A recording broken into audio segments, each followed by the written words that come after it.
She used to think that holding on to old habits was a way to hold on to youth. There was a comfort in routine, a warmth in the familiar. Every Saturday, she drove to the supermarket, weaving her way through aisles as she had for decades, tracing her shopping list with the same practiced efficiency. In spring and autumn, she pulled on her sturdy shoes and climbed the steep trails in the park, relishing the ache in her muscles and the wind in her hair. At every family gathering, she was a constant presence, laughing, cooking, cleaning, holding babies, and settling squabbles. She was the one everyone could count on, the anchor that kept traditions alive. But as the years passed, she noticed subtle changes. A little more fatigue after a long day, knees that ached on cold mornings. She brushed these things aside, determined not to let time dictate her choices. She believed that clinging to these routines, these rituals of activity and service, was a way to keep age at bay. If she just kept moving, kept giving, kept pushing herself, perhaps she could outrun the inevitable.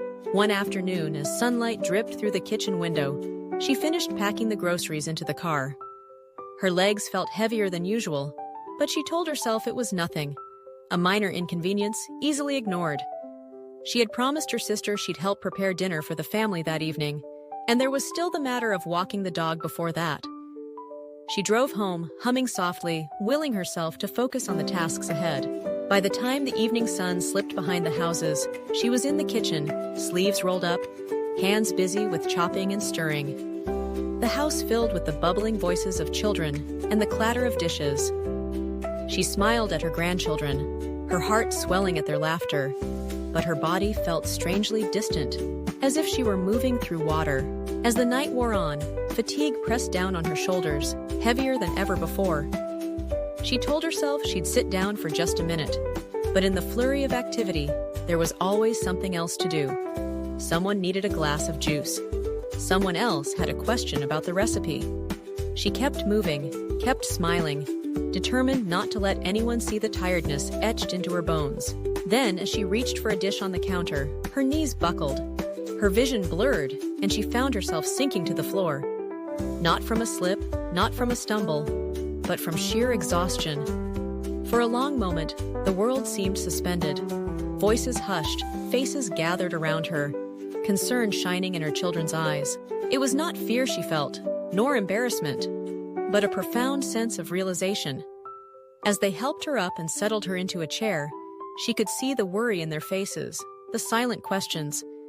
Had they asked too much of her? Had she asked too much of herself? In the quiet that followed, as her family bustled gently around her, something shifted inside her. She looked down at her hands, still strong, but trembling now, and understood that holding on to every old habit, every tradition, was not the same as holding on to youth. It was, in some ways, a refusal to honor the changes her body had earned through years of living and loving. That night, after everyone had gone, she sat by the window, listening to the hush of the house. She remembered her own mother, how she had gradually withdrawn from the busy swirl of family life, not out of reluctance, but out of wisdom. She had learned to say no, to rest when needed, to savor the moments that mattered most. In the days that followed, she thought carefully about what she wanted to keep and what she could gently let go. She didn't stop visiting the supermarket, but she went on quieter days when the crowds were thinner and the pace slower.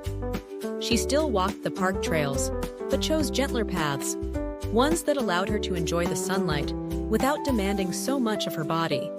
She continued to attend family gatherings, but she no longer insisted on doing everything. She allowed herself to sit, to listen, to simply be present.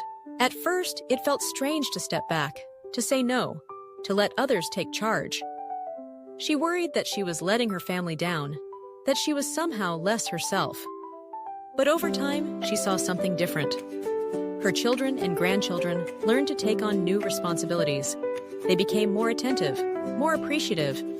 They noticed her laughter, her stories, her guidance. She realized that her value had never been in how much she could do, but in who she was to them. Most importantly, she discovered a gentler, deeper appreciation for her own health. She understood now that health was not a currency to be spent recklessly in pursuit of pleasing others. It was a gift, a precious resource to be cherished and protected. By honoring her own limits, she was able to give more thoughtfully, to be present in ways that truly mattered. She became selective, not out of weakness, but out of respect for herself and her journey.